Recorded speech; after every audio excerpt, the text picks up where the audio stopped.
I'd like to remind everybody again that SGDQ is raising money for Doctors Without Borders. Doctors Without Borders is an international medical humanitarian organization created by doctors. Do you hear me? Yep, I can hear you. I can hear myself too. Nice. Professor Roman and ShadowDraft. About to show you a fantastic game. Okay. What? Okay. Yeah, I have to sign in. Okay. Sad. Would you like to play this game? I would. If you would let me play this game, I'd love to play it. Oh man. We're not showing any secret information on stream, so it's okay. Actually, is this working? Nope. Oh no. I mean, if we need to use mine, we can use mine. Which one is it? Like, this one? What that guy said. Yeah, that one. What Iceplug said. Okay, that works. No, All about I don't that. want to be signed in. Go away. Oh no. No. We don't want any more of that. Go offline. Oh my gosh. I don't know. I don't know. I really don't. Yeah. Huh? Oh man. My nostalgia right now. It's been a little bit since I've done a run of this. Yeah? I mean, it's been a while since I've done 80%, but I remember everything very clearly. Oh my gosh. I love the music in this game. Yeah, the music is great. Just see, yeah, okay. I want to make sure the capture's right. Actually, The basic resolution of this game is really strange because it's an extremely vertical game, and it was just like an artistic choice that they made in developing it. The devs of this game have actually been pretty active on the SDA forums. C. Gaia, in particular, has been the most active dev, and he was, after he found the forum, 2 days been helping a afterwards. lot. Yeah, 2 days afterwards, he was like, I'm really excited to see your speedrun. Apparently they knew about a lot of the stuff that they left in the game, and they just like were waiting for us to find it. Yeah. And we did a really fumbling job of finding it, which we'll talk about a little bit, I guess, during the run. But Yeah, I'm ready. Okay, 3, 2, 1, go. So this is the intro. I'm gonna skip all the text, sorry. No plot for you. Basic plot of Anodyne is you're a kid trapped in a dream, and your goal is to escape. What first attracted me to Anodyne was it's a really cool kind of like Link to the Past style, top down, really, fun, interesting boss fights, interesting puzzles to solve. It had some platforming, and I really enjoyed that. So the first runs of this game were about, I think an hour and 15 minutes. And as ShadowDraft is going to show you, it is now 5 to 10. Yeah. Things changed a lot. So at first we didn't really understand how to manipulate the game, but as ShadowDraft is showing you right now, we discovered this, which is you can use screen transitions to wiggle your character out of bounds and then basically do whatever you want. So the first runs of this game took a long time because we were basically playing as intended, and then we discovered out of bounds. And this is what I meant when I said fumbling. We thought that you had to get the jump boots to go out of bounds, which makes absolutely no sense because going out of bounds is clearly related to screen transitions, but we thought you had to have the jump boots at the same time. So the runs were still 15 minutes, and then Judgy from the SDA forums discovered that what you really need to do is just wiggle screen transition count, and it's either a 6 count. Damn it. Okay, you have 3 steps here. to get off screen, and ShadowDraft took one extra step, which means that the bike lady talks to you, which loses time. You either have 6 or 7 based off of where you start to move 1 block down or up, and so perfectly counting those will get you the fastest possible screen transitions. But we didn't understand that at first. Fantastic. So we just exited the first area of the game, did not fight the first boss, did not pick up the weapon, which in this game is a broom, and basically didn't pick up any key items. So there's some locations that ShadowDraft is going to have to avoid for the rest of the run, otherwise it'll soft lock. Because the guy will ask you to like, hey man, show me your broom, and you're like, I've got a broom, bruv. Yeah, so that's fantastic. The trick that ShadowDraft is about to do is something that I have never really performed successfully, so I'm going to let him talk a little bit about that. Yeah, so upcoming is the so-called pit skip. I'll talk about it when I get there, actually. So just let me get this screen transition. So what you do is you mash directions. That's not it. That's it. And the first one is actually easier than the second one because you have a few pixels of leeway on this one. So nice. Wow. That's second try is really good. that is extremely hard. Yeah.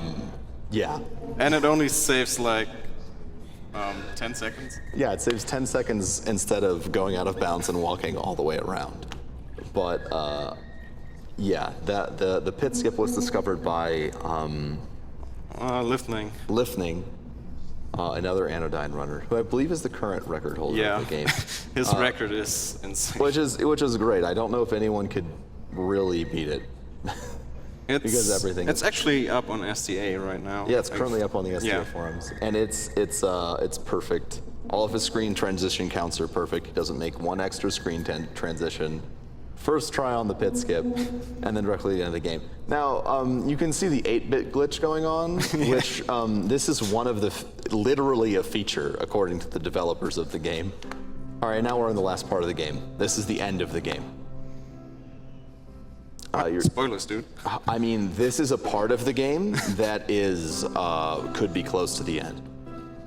But the 8-bit glitch and things like that when you go out of bounds it's one of the features that the developers kind of left in with speedrunning in mind. The developers of this game really enjoyed speedrunning. And so there were a few things that, according to them on the forums, they decided not to fix on purpose because they wanted to see what speedruns of their game would be like. They are also working on a new project focused on speedrunning right now.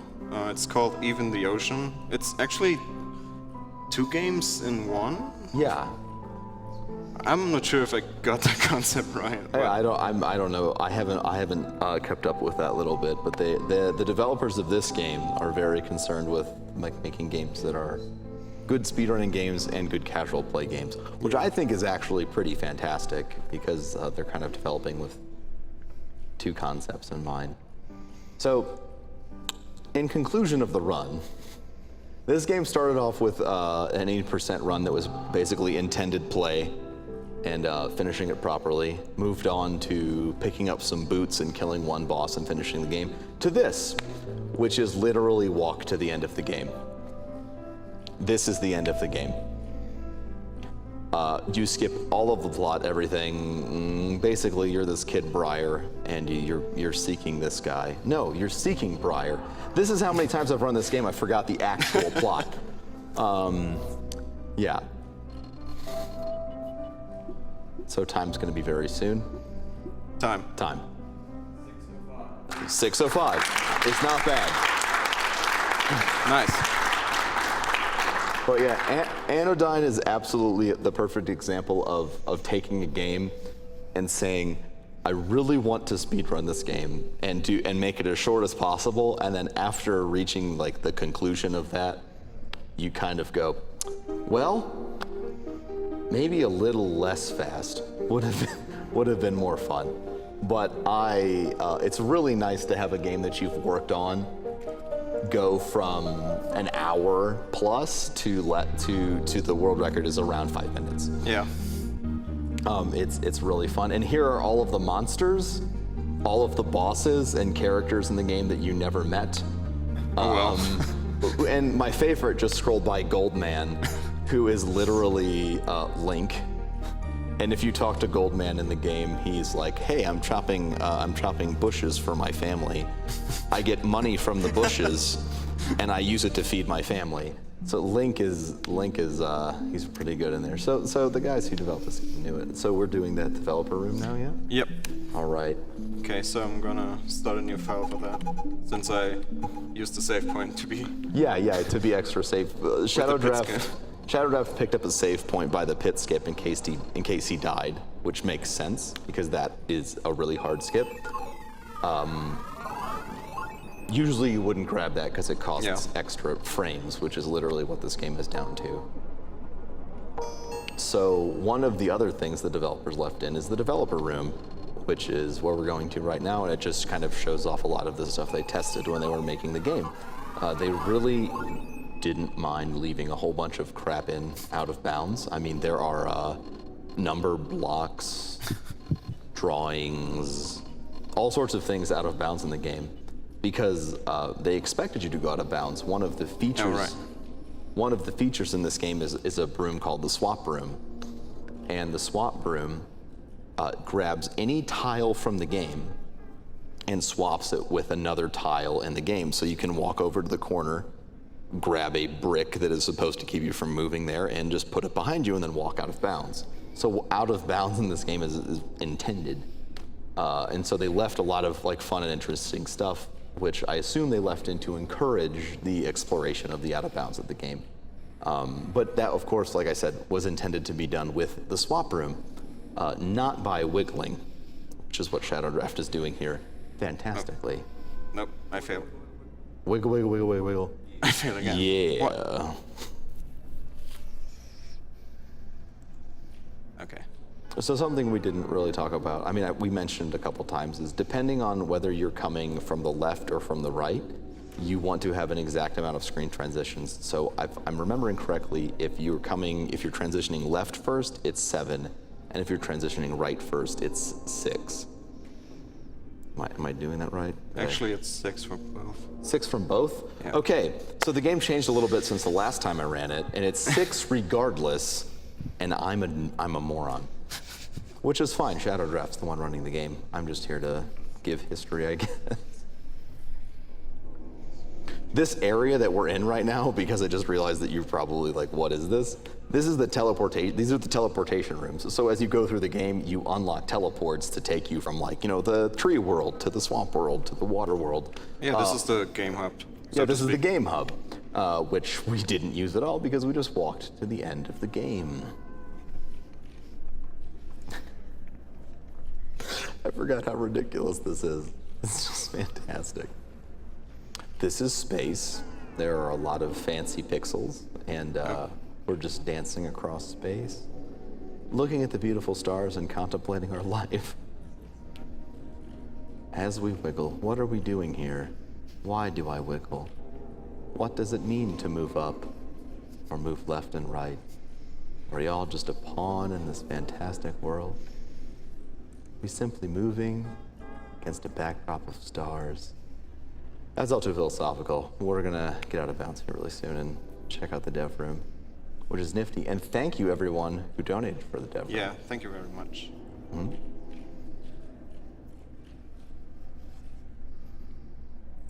Oh, almost there. Almost there. Oh my gosh. I love this game. This is for me, this is the second game I ever did a speedrun of. So it's a Should we do it? special place in my heart. Yep. Okay. All right. This is the dev room. What is going on here? Nothing makes sense. Oh, checkpoint. This is how checkpoints work. How we are saved in the dev room. Oh, what? That is, these are all demos of traps and stuff in the game. So that was a spike tube that you're supposed to jump over. There's patterns. There's the little block Yeah, riding scroll on the rock. Welcome to the debug world. You have stepped outside of the land, so consider this world 90% non-canon anyways. So there's all sorts of fun pattern testing and things Ooh, that they hey, did in hello. here. There's one of the few places where you have a shadow in the game. Actually, isn't it a reflection? A reflection? Yeah. Nice. If it's a reflection, it's literally the only time you have a reflection in the game.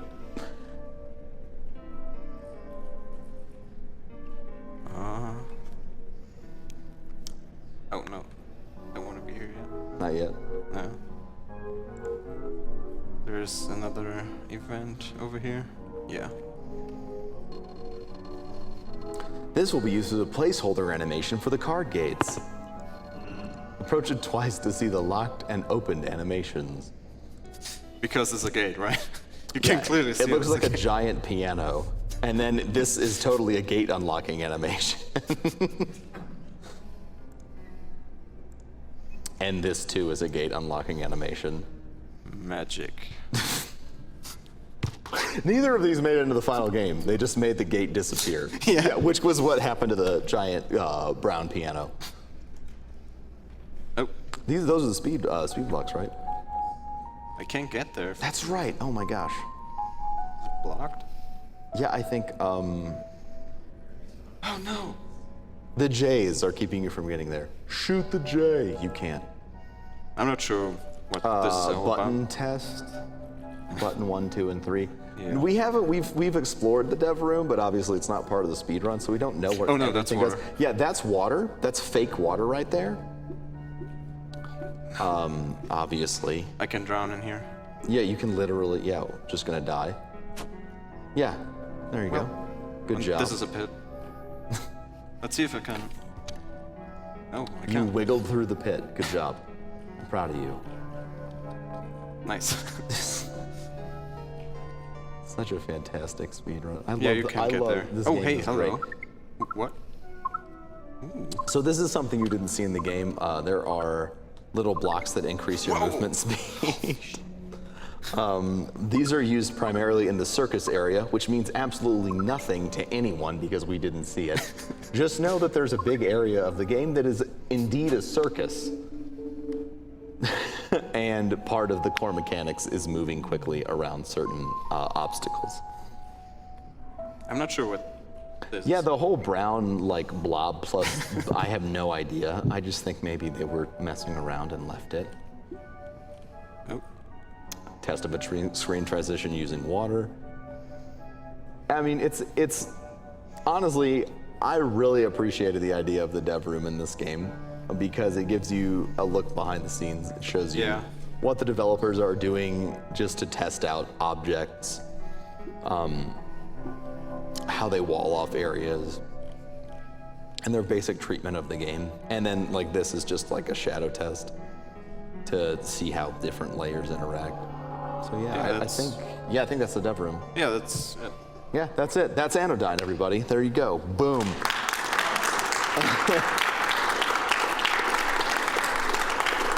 Oh, I died. You died one time. You are the worst. Scrub.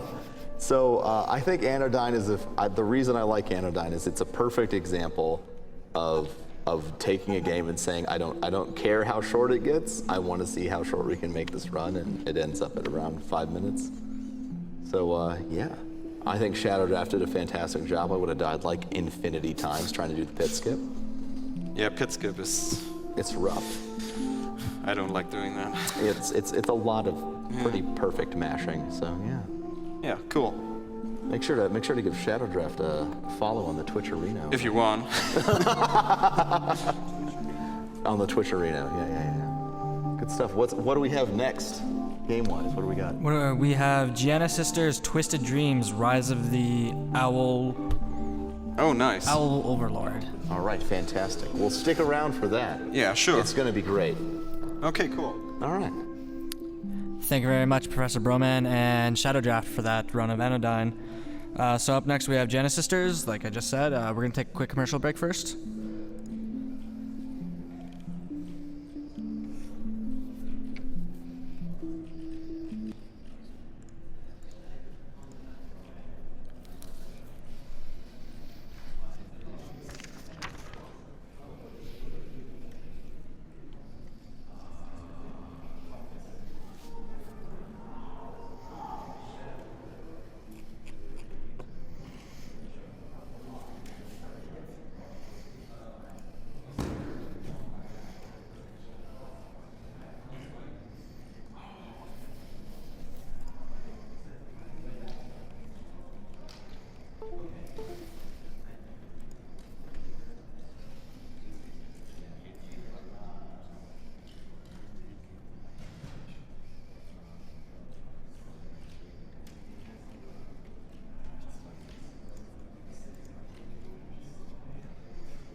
So we have a $400 donation from Chris5. Thanks for playing and running this donation drive. We have a $25 donation